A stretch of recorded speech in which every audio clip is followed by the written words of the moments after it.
Estamos de volta com o podcast Arquitrama, nosso podcast de filmes, séries e livros.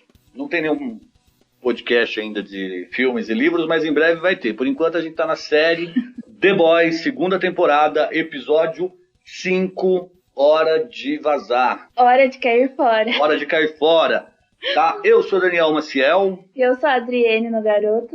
E vamos lá pra paulada. Mas antes, sigam a gente lá no Instagram, @podcastarquitrama, curtam nossa página no Facebook e deixem sua mensagem. Ouça, curta e compartilhe o nosso podcast, galera. Fala pros amigos, pra mãe, pro pai, pro tio, pro psicólogo na hora da terapia, pro seu chefe, pra sua namorada. Fala pra todo mundo no nosso podcast. Se você souber que a pessoa gosta de The Boys e gosta do assunto. Se não gostar também, manda, porque vai que a pessoa ouve nosso podcast e começa a gostar de The Boys. Pode ser uma opção também. Tá legal? Se você não viu o episódio, então você está convidado a se retirar daqui, a desligar, vai embora, vaza, some, vai ver esse episódio lá na Amazon Prime, certo? Depois que você assistir, você volta. Eu digo, ó, a gente vai ficar esperando você exatamente aqui, ó. Dá pause, parou. Viu? Você deu play e a gente voltou, ficou te esperando. Então é isso aí, tá? Porque a partir de agora, gente, é só spoiler, spoiler, spoiler. Vai ser um bombardeio de spoiler. Certinho?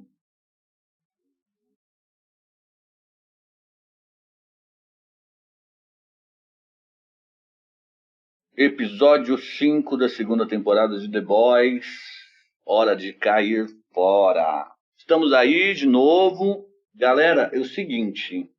Um episódio muito bom, muito interessante, muito bacana. E eu acho que esse episódio, eu estava conversando até com a Adriene, ele gira muito em torno de uma questão de controle e autocontrole. Pessoas que estão perdidas e sem controle sobre a sua própria vida. O Homelander perde o controle, porque ele assassina um menino sem querer, e depois não consegue controlar a multidão que está contra ele, certo? Ali ele até consegue um certo autocontrole, né? Porque eles fazem até a brincadeira do trailer, que a gente até disse, putz, a Amazon precisa parar de entregar muito os acontecimentos nos trailers. Porque já tinha a cena no trailer dele jogando laser no soldado. Sim. Acontece que foi uma puta de um clichê que fizeram com a gente, que é o que ele gostaria de fazer. Inclusive, eles já usaram isso na primeira temporada, quando o Hughie... Ah, verdade. Recebe com o advogado. Ele vai para cima do advogado da Volt que foi lá para assinar o termo de confidencialidade, para ele não falar sobre o acidente com a Robin. E aí tem a imagem dele indo para cima do cara, falando, sai daqui, quem você pensa que é? Eu não vou aceitar isso. Some. Aí depois corta, ele estava só pensando em fazer isso. Então eles usaram esse recurso, que é um recurso barato, mas eles usaram muito bem na cena do Homelander, né, quando ele perde o controle, extermina a multidão, joga o laser e tal, e depois só passou pela cabeça dele, mas ele manteve o autocontrole. Agora, a pergunta que fica pra mim, como que seria se ele tivesse feito aquilo de verdade, meu? Nossa, ia ser uma loucura. Ia acabar tudo pro Homelander, né? Não ia ter mais como ele dar a volta por cima. Ia virar vilão de vez. Só que, ao mesmo tempo que ele consegue se autocontrolar, como que eu posso dizer? Ele autocontrola a raiva dele, o surto, porém ele perdeu o controle das pessoas. Tipo, a cada vez mais as pessoas gostam menos dele. E ele precisou pedir o auxílio da Stormfront para ajudá-lo aí nessa perda de controle. Ou seja, se você não consegue se controlar e você perde o passo, como você lida com a sua própria vida, você cai na mão de outras pessoas que vão assumir o controle para você. Então, por isso que eu acho que é um episódio que está muito ligado a essa questão do controle. Sim. Bem, sobre a questão do controle, sobre a própria vida, né, e as ações, você tem o Butcher começando aí também a... tudo indicava uma falta de controle. Porque, por exemplo, no caso do Homelander, o episódio passado era justamente isso que arremetia para esse próximo episódio. Ele matou o Doppelganger, o duplicador, e falou, eu não preciso de mais ninguém. Eu não preciso de mais ninguém. Eu não preciso de mais ninguém. Ele assassinou o lado patético dele e não preciso de mais ninguém. E aí, nesse episódio, ele vai E precisa de alguém. Porque, na verdade, ele continuou sendo patético, querendo ou não. E se submete a Stormfront. É tudo que ela queria, eu acho, né? Quanto ao Butcher, existe também um encaminhamento para uma perda de controle da situação. Porque a Becca, por causa do filho, não volta com ele na tentativa de resgate frustrada dele. Ele volta, ele está muito mal, afinal de contas, foi uma questão que a gente colocou também no episódio passado. O que vai ser do Butcher, já que o grande objetivo que norteia ele desde antes da primeira temporada se foi, uma vez que a mulher pegou e falou: não vou mais com você porque eu vou ficar com meu filho, você não vai aceitar meu filho, então acabou. Ele volta angustiado, totalmente sem noção do que fazer. Tem aquela cena ótima da balada que tá rolando um som pesado e rápido, e ele agride um cara para começar uma briga, para sentir dor e para ser punido, né? Ele tá sentindo, e talvez a dor da perda do objetivo que ele tinha e da Becca meio que ter rejeitado ele com alguma razão, ele precisava sentir uma dor maior para anestesiar a dor da perda da Becca. Então é meio recorrente essa cena, né? Do cara começar uma briga num bar para ser punido, para sentir dor, para que essa dor anestesie a dor que de fato ele sente. Uhum.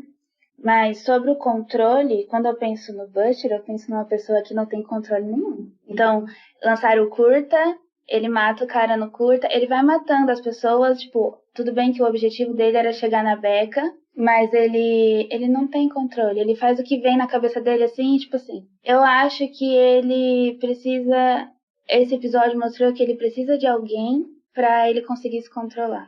Exatamente, exatamente, hein, Adriane? Exatamente, como você diria. Inclusive, a referência ao irmão dele. Então, eles vão na casa da tia do Butcher e ela conta pro Hughie que ele se parece muito com o Lenny, que é o irmão mais novo do Butcher, e conta que o Lenny conseguia acalmar o Butcher. Até um momento em que o Butcher defendeu o irmão, bateu num cara que agrediu o irmão dele. O irmão dele chega, pega o Butcher, tira, enquanto ninguém conseguia tirar o Butcher de cima do cara. E aí dá a entender que antes ele tinha o Lenny, depois ele teve a Becca. Agora ele tem o Rio. E na conversa que ele teve com ela no episódio passado, quando ele foi resgatar ela lá na Alcatraz da Vogt, ela fala para ele: essa guerra que você tem dentro de você vem desde antes de você me conhecer. É um negócio pessoal seu e você arrumaria essa guerra por qualquer motivo. O problema é que ele tem um baita motivo para começar essa guerra. Convenhamos. Ele tem um baita motivo para descarregar essa fúria e essa raiva toda. Ele tem um baita motivo pensando na Rebecca, mas antes disso, da onde vem a raiva dele? Bem, é aquela situação, né? O isqueiro e o estopim, as duas coisas encontram, tem uma explosão. Talvez a gente não entenda muito bem esse passado, embora nesse episódio a tia, na qual ele se esconde lá e onde ele deixa o terror, né? O cachorro, ela faz uma referência que os pais do Bruto viriam para os Estados Unidos. E ele fala assim: não, eu não quero que eles venham. Aí a tia fala: mas seu pai está com câncer. E ele fala assim: nossa, o problema do câncer é que o câncer está demorando muito para matar. E, tipo, tem um problema muito sério de família, e um trauma na infância. Sabe, é meio clichê, o trauma na infância que deixa o cara... Mas a vida é muito complicada. Não sei se é um trauma na infância. A gente sabe que o Lenny morreu, a gente não sabe como, também não sabe se isso ajudou ele a ficar com raiva dos pais. Porque no ataque do Black Noir, lá na Casa Mata, a tia do Butcher fala com o Rio e fala que o Rio lembra muito o Lenny e que Deus o tenha. E na hora que ela vai explicar, até um clichêzinho mesmo, né, de roteiro, para segurar essa informação e criar um suspense para ela ser revelada depois, ela fala que Deus o tenha. Na hora que ela vai... Aí o Rio pergunta por quê. E na hora que ela vai explicar, o Black Noir começa a fazer um ataque lá em cima, explodir as minas que eles tinham preparado para parar o Black Noir, e fica por isso mesmo. A gente não tem essa informação nesse episódio. E nesse episódio o Butcher começa devastado, né? Ele desistiu da Becca. E no final, depois de toda aquela conversa com o Black Noir... Conversa não, né? Depois de toda aquela briga e aquele auê, ele decide ir atrás da Becca de novo. Então, e aí a gente entra numa outra questão de controle, autocontrole, ser controlado por outras pessoas, que é justamente a questão do Black Noir. Que coisa estranha aquilo, né? Nossa, muito. O Black Noir, enquanto eu assisti o episódio, me vinha na cabeça um personagem muito parecido da dramaturgia recente das séries, e eu não lembrava quem era, a impressão que me dava. Eu falava, gente, tem um personagem que é muito parecido com isso que eu tô sentindo vendo essa cena toda com o Black Noir. E é o Montanha, no Game of Thrones, depois que ele é ferido mortalmente lá pelo Oberyn no duelo, pela vida do Tyrion, e vira um zumbi que não sente dor e que é totalmente controlado pela Cersei. A Cersei, faz isso, faz aquilo. Eu senti um Black Noir muito sem vontade própria, zero de vontade própria, e alguém controlado remotamente pelo Edgar. Com certeza, tipo, a gente teve a comprovação de que ele responde diretamente ao Sr. Edgar. Não é que nem os outros heróis, que tem suas vidas e tudo mais. Tanto que a gente não sabe nada sobre o Black Noir. Agora a gente ficou sabendo que ele responde à empresa, tanto que ele anda com uma câmera na roupa. Não é nem responder à empresa. Ele não tem vontade própria, ele não responde a nada, ele é controlado. Ele é um robô que vira para a direita, ele vira para a esquerda. A impressão que me deu, ele é quase um autômato. É quase um ser sem vontade própria. Foi a impressão que eu tive. Por isso que eu voltei no Montanha. É aquela coisa que anda, aí ele anda. Entendeu? Senta, aí ele senta. Me deu a impressão que o Black Noir é quase um autômato, alguém que não tem vontade própria, totalmente controlado. Será? Talvez. Foi a impressão que eu tive. E isso leva, pensando por essa perspectiva dos controles, se você não consegue controlar a sua vida, outros irão controlá-la para você. Eu acho que esse episódio, isso é muito recorrente. Pensando no caso da Kimiko, por exemplo. Porque a Kimiko, o que acontece? Ela perde o controle sobre sua própria vida por causa da morte do irmão. E ela fica com aquele desejo de vingança, totalmente controlada pelas emoções dela, e isso, o French tenta chegar ali, dar um jeito, conversar, ele não sabe o que fazer, ele não tem sensibilidade, ele dá um beijo nela, não é aquilo que era para acontecer no momento, ele entende, se afasta, e a Sherry fala para ele, cara, ela não é nenhum gatinho assustado, e deixa ela. E ele fala, mas não sei o que, Moncu, não sei o que, e ele segue ela, e ele descobre que ela vai lá fazer uma chacina num lugar de mafioso, que eu não entendi direito se os mafiosos são russos, albaneses, alguma coisa assim.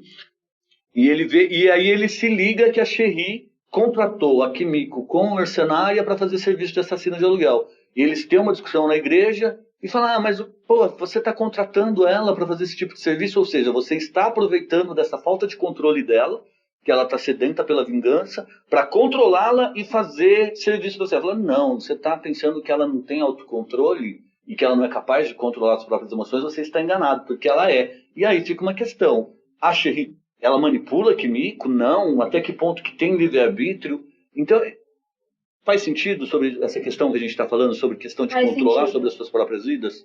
Faz sentido, mas sobre a Kimiko eu não sei se eu concordo que a Sherry está manipulando ele, controlando ela. Eu acho que ela se tornar assassina de aluguel é uma forma dela lidar com a culpa que ela sente pela morte do irmão.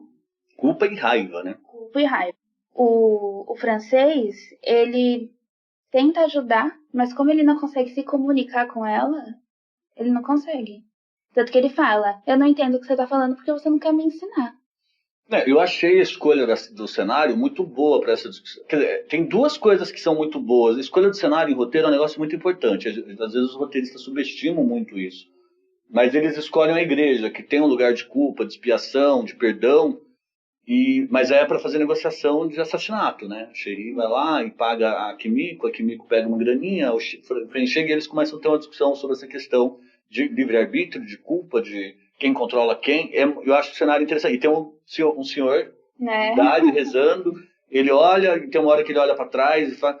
Então, ao mesmo tempo parece que fica um pouco forçada essa cena, mas ela tem uma certa beleza, assim, tem uma certa sofisticação na escolha do cenário para realizar essa cena.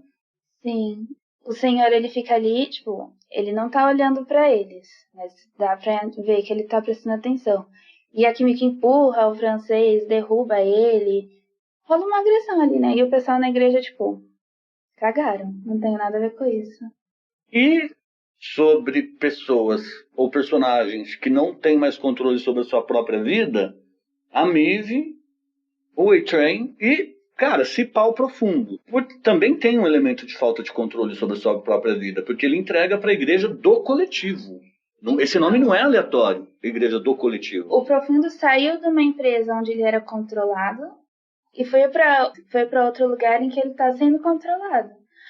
Eles prometem que vão colocar ele de volta no set. Tá bom, mas ele tá agindo e fazendo tudo que eles querem.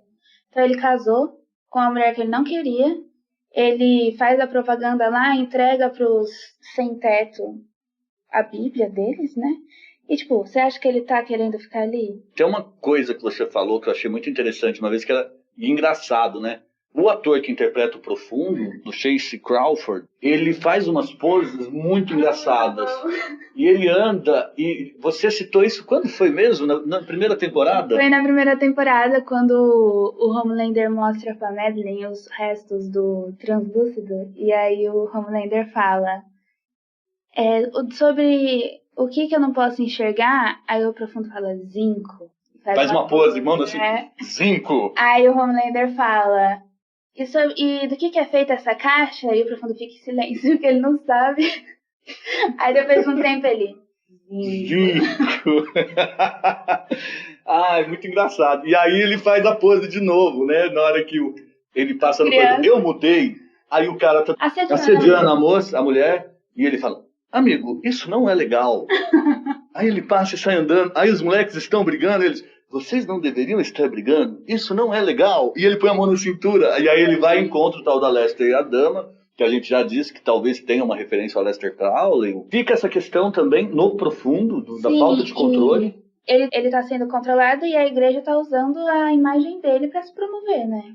Eu acho que essa igreja vai além da promoção. Acho que a promoção, nesse caso, é importante para a influência, para o poder de influência nos meios. Exatamente, porque é um super-herói e eles ainda vão ficar com mérito de ter transformado o Profundo num cara melhor, de ter feito ele reconhecer os erros dele, sabe? E você tem ainda 2 desenvolvimentos relacionados à Igreja da Coletividade, que eu acho que o nome tem uma ironia grande, é isso, né? Tudo é coletivo, e o coletivo pode ser uma ditadura terrível também. Mas aí isso leva a gente pro A-Train. Ele também está numa situação de perda de controle, né? Sobre a própria vida. Porque ele foi demitido do set, sumariamente. Ele, no filme que eles estão fazendo, que vai colocar a questão da saída dele do set, ele fala, eu quero mudar a minha fala. E o diretor fala, posso fazer nada, vai conversar com a Ashley. Enfim, você não pode mudar a sua fala. Ou seja, ele não tem direito de escolher o que ele fala. Né? Isso não é controle sobre a própria vida. Né? E a Ashley ainda fala pra ele, você tem 2 escolhas. Ou você fala, você diz a sua fala e sai com dignidade do set, ou você sai porque a gente vai expor você falando que você se drogou com composto B e teve um ataque cardíaco por causa disso. E queima o seu filme de uma vez. Você quer bater de frente? Você não consegue. Sofre lá o racismo da Stormfront, e fica a questão que você não concorda muito, mas eu acho muito conveniente para a Stormfront que ela entra no set e o A-Train sai. Foi muito... ela entra, é racista e o cara sai. Tudo bem, você fala, mas isso foi decisão do Homelander. Ok. Mas tem um aval da própria Vogt, porque é a empresa que determina. E eu ainda fico confuso com essa relação, porque afinal de contas o Sir Edgar é negro. E como é que fica essa questão da Stormfront com ele? É uma coisa que está muito obscura, essa relação Stormfront, Vogt e por aí vai. Então, eu acho que é uma coincidência o A-Train sair quando ela entra, porque eu acho que realmente foi uma decisão do Homelander tirar o A-Train. Porque foi num episódio que ele queria colocar ordem em tudo, então ele agrediu a Starlight, ele expôs a Maeve e ele demitiu o A-Train, porque ele sabia que o A-Train está com problema de coração e não pode mais fazer o que fazia.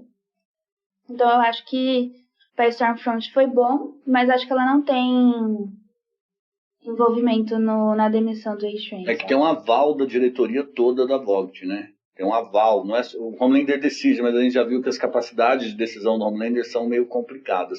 Mas tudo bem, é uma coisa que a gente vai entender. Mas, de fato, o A-Train assiste o comercial da igreja do coletivo lá, ou da coletividade, e chega a Stormfront, tira ele, enfim, voltando para a questão da falta de controle. O que o A-Train vai fazer agora é que ele vai sair. Vai entrar para essa igreja, Inclusive, ele fala sobre essa igreja com a Stormfront. Ela fala, tô ligada, que é aí que começa, né, esse preconceito dela. Porque agora eles aceitam qualquer um, não sei o quê, não é mais do jeito que era antigamente e tal, só aceita lixo. Então, qual é a relação dessa mulher com essa igreja? Ela fala que foi parte da igreja por um tempo, né? Até que eles começaram a aceitar qualquer um.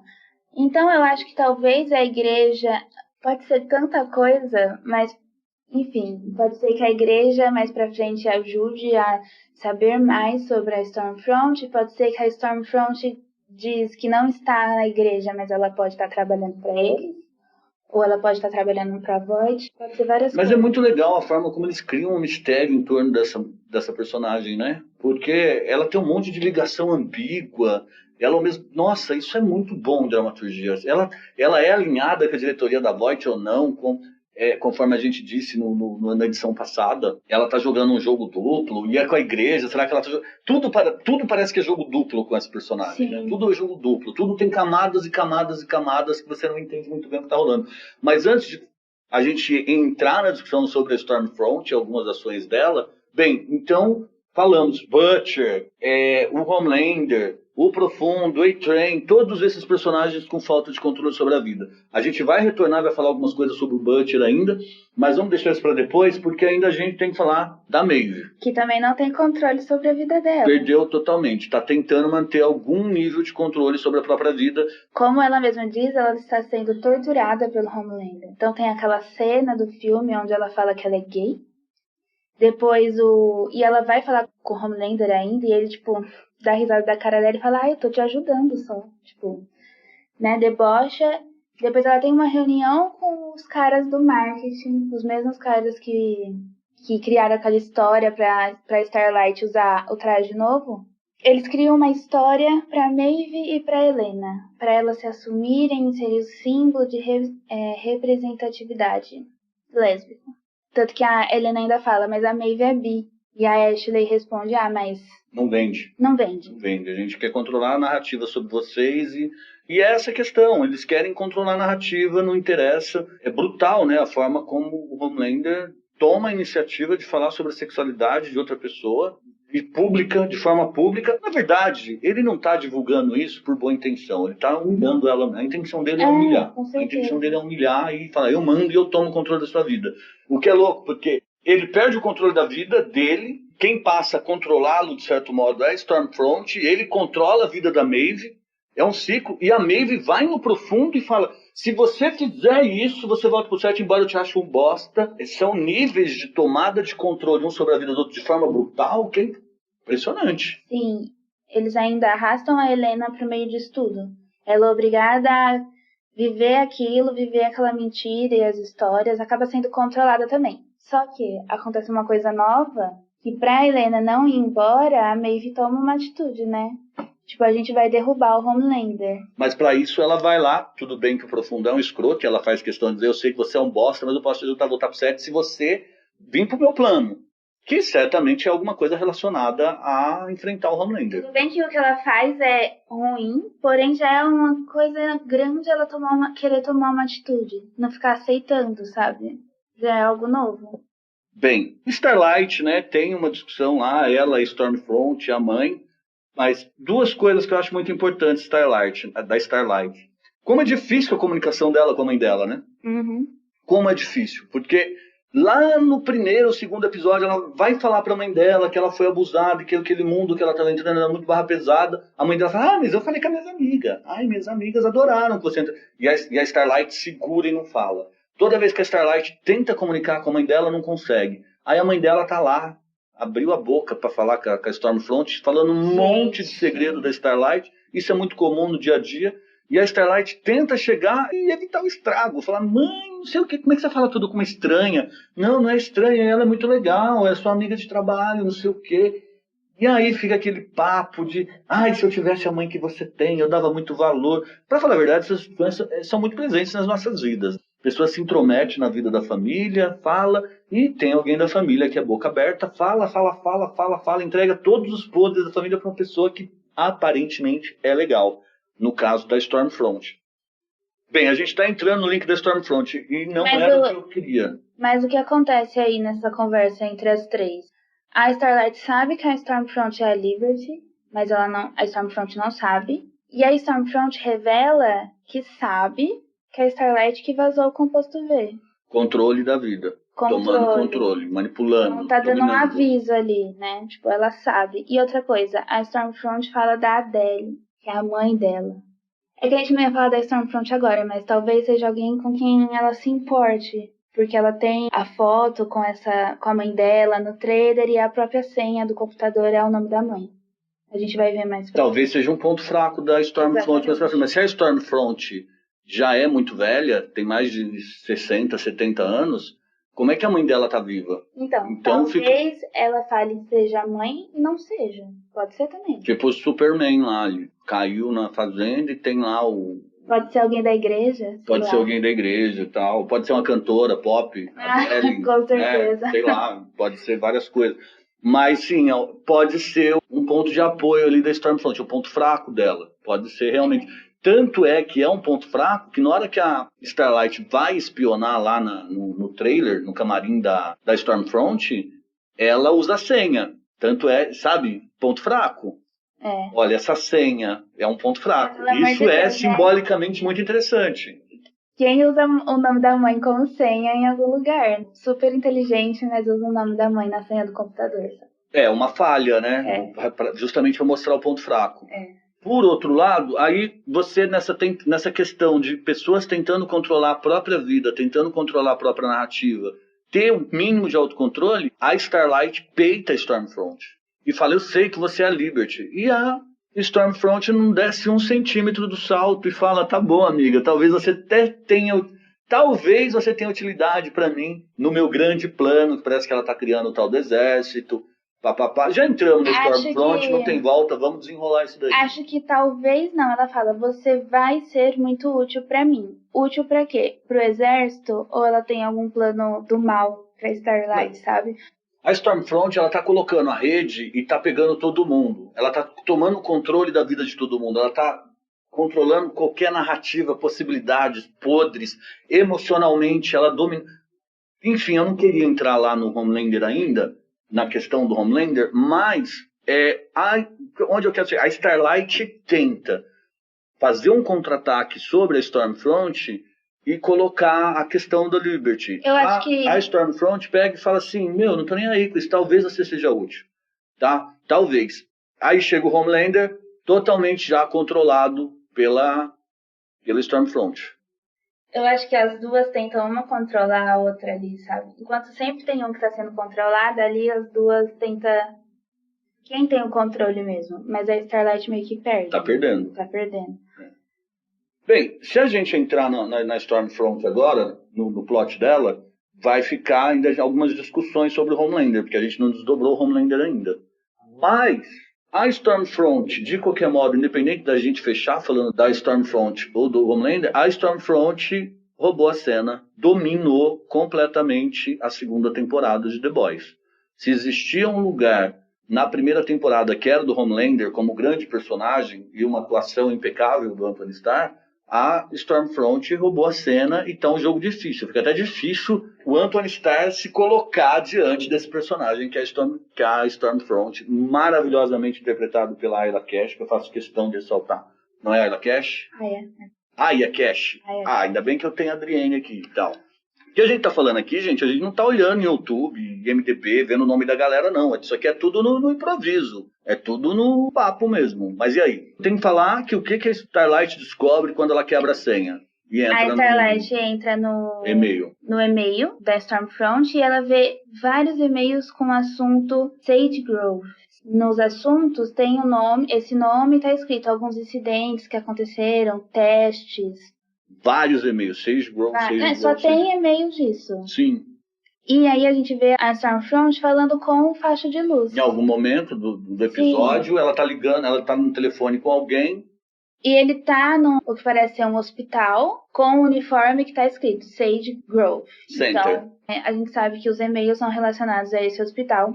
E que conversa torta aquela que eu não consigo entender até agora. Eles conversam sobre um menino de 17 anos que parece que o faixa de luz tem que conversar ali, pegar ele. Dá a entender pra mim que como a Stormfront tá construindo um exército, ela quer recrutar esse menino, né? Recrutar, sim. Sim.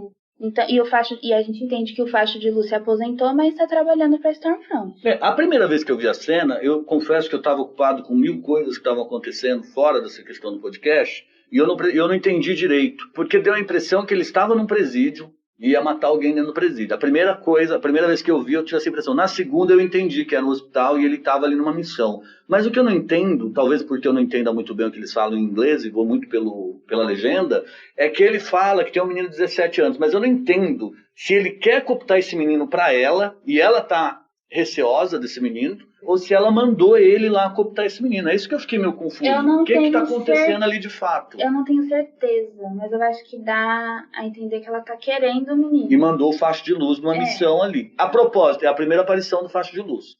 Dá pra reconhecer ele pelo isqueiro. Que ele tá... eu não me liguei na hora. Você se ligou porque você conhece o ator de Supernatural. Não é o ator de Supernatural, é o ator de X-Men. De X-Men, sim. E ele aparece, você se ligou na hora. Eu ainda falei, quem é esse cara? Tal. Aí você falou, é o Facho de Luz. E isso levanta...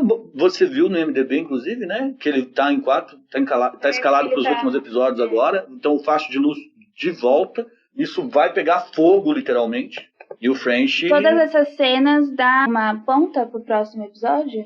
Sim, como a gente apontou do Black Noir. Ficou aquele plot do episódio passado, do Black Noir lá na investigação, e a gente cantou a bola. Falou, vai ter pancadaria com o Black Noir no próximo episódio. Uhum. Não deu outra. E aí é uma ponta pro próximo episódio, porque a gente sabe que esse menino é o menino que aparece no trailer. Sabe não, a gente deduz, mas...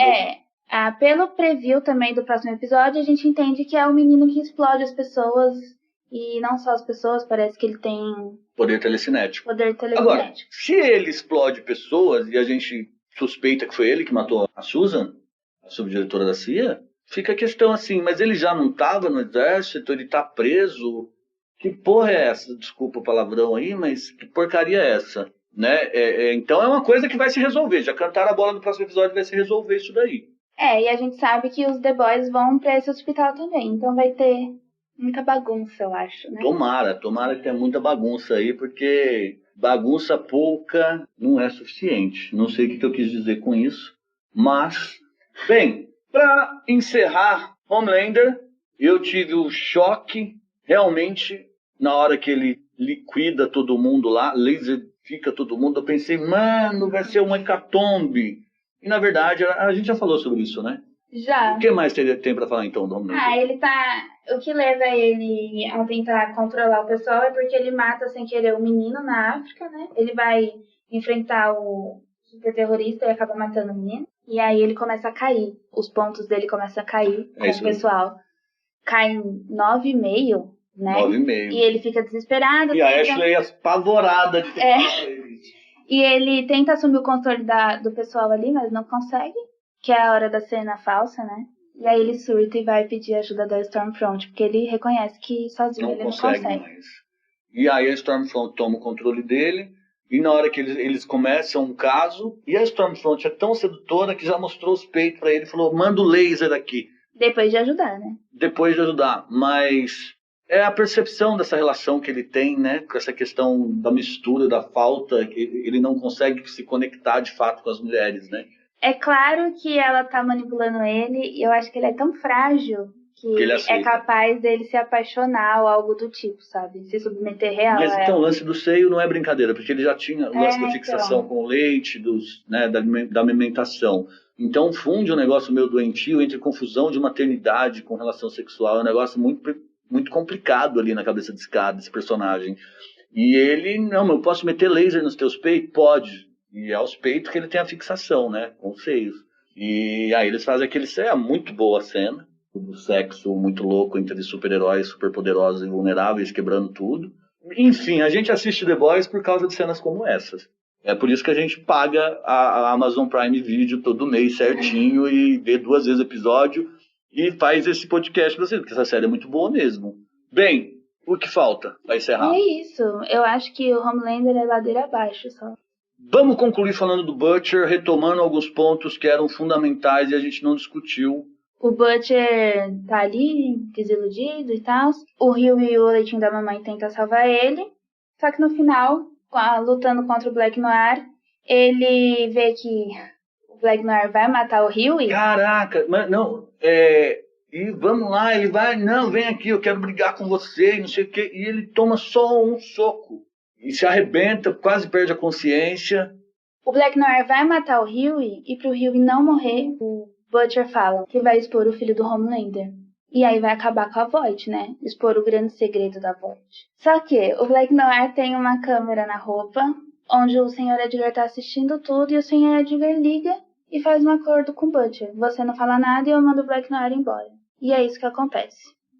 A questão que fica é que o Butcher tirou essa cartada do nada. Porque, vendo o episódio, eu falei assim, que forçação de barra. Quer dizer, agora... Mas faz muito sentido. É o clímax do episódio, inclusive, né? Não é o clímax. Mas é um momento importante do episódio. E ele faz isso, o Black Noir para, totalmente autômato, né? E segura o Butcher, pega o telefone, ele fala com o Edgar fala que está feito o acordo, e o Black Noir para automaticamente e vai embora. A questão parece que o Butcher teve essa ideia na hora. Tanto que o Huey pergunta, você tem mesmo as fotos? E ele, tenho. E dá uma risadinha, tenho nada, sabe? Mas aí ele decide voltar pra buscar a Becca e ele vai fazer alguma coisa, eu cuido do seu filho, não sei o quê. Eu acho que ele vai tirar proveito do menino, sabe? Ou a Voight não vai mais encher o saco porque eles têm que manter o menino em segredo, ou ele vai usar o fato dele ter o menino ali com ele pra... conseguir alguma coisa. Mas não é o fato da Voight encher o saco dele, é o fato dele vir encher o saco da Voight agora. Sim. Né? Porque é ele que vai atrás. E tem que ver se a Becca vai acreditar, né? Porque se ele chega lá e fala assim, vamos embora, eu pensei, eu tava errado mesmo e, vou criar o menino. Mas ele ama ela, não é? Pode ser também que isso seja uma coisa pra ele se afeiçoar ao menino, né? Ele acha que o menino é uma aberração, mas a partir do momento que ele começa a conviver com a criança, muda a opinião. Com certeza, pode ser. E seja o que ele precisa. Hein? Tanto, talvez, o Homelander precisasse dessa paternidade, ser pai para criar algum tipo de conexão humana com alguém de fato, porque se você parar... A gente até conversou isso no episódio. O Homelander não tem absolutamente ninguém. Ele não tem absolutamente ninguém. Ele não é amado por ninguém. Ele não tem afeto por ninguém. É diferente, por exemplo, da galera dos The Boys, entendeu? É diferente. Os caras são brother. Mano, como é que você tá? O Rio liga, você tá bem? Estamos preocupados com você, entendeu? E é sincero. E o Butcher pode ser um babacão e tudo, mas ele sabe que tem afeto ali. Né? O Leitinho, o Butcher, eu vou sair daqui, você não vai me segurar. Aí o Leitinho fala, não, você não vai sair daqui. Se você passar por ele, tem que passar por mim ainda. O French tá preocupado com o Kimiko. Eles se preocupam com os outros, uma preocupação sincera. Tem amor entre eles. E eu agora, acho que o Butcher vai começar a conviver com o menino, se afeiçoar o menino não gostou do Homelander, mas acho que ele vai gostar do Butcher, e aí a treta vai ser paz. E o Homelander vai ficar puto da vida porque era pro menino admirar ele, não o Butcher. Mas teve uma coisa muito interessante que você falou, né? Esses 2 episódios, o Homelander cagou com o filho, né? Não apareceu mais lá, o menino falou que odeia, pronto, tá bom, ele não falou mais disso, não se importou mais com isso. No final, pareceu que a preocupação dele não é ser amado pelo filho, é ser amado pela população, pelo público. Queria tanto ser pai e... Isso aí se perdeu um pouco. Bem, acho que é isso, galera. Espero aí que a gente tenha levantado alguma bola interessante para vocês, que vocês tenham curtido, que tenha ficado alguma coisa muito mais clara ou muito mais confusa, faz parte, né? Então é isso aí. Um abraço, muito obrigado pela tua audição. É sempre bacana, né, a gente poder trocar essas ideias com vocês. Então mande e-mail, curta, compartilhe. E a gente promete que esse podcast vai ficar melhor. A gente vai continuar, vai ter muita coisa nova aí para vocês. Estamos experimentando o formato e é isso que é. Um beijo para todos e todas e até a próxima. Musiquinha!